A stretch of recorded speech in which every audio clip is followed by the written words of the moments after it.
raising my kids and in my household, I want y'all to be geeks.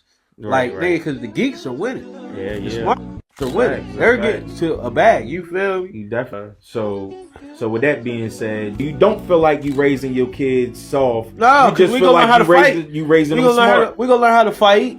Right. Protect yourself. Okay. You don't gotta be. I respect it. You don't gotta being in the streets. Don't make you tough. You know what I mean? Some in the streets, been in their streets all their life. What you putting down? And still soft as a bitch. You feel? Knowledge is power, and they keep so much from us being in our communities. They don't want our kids to, learn wealth, because just being black in general, you know what I mean? It's like they always try to keep that education or, those life skills that is necessary from us. They put us in these Section 8 houses and they put us in poverty, so that's all we know. So we adapt to that lifestyle when we never had a fair chance. We never had credit.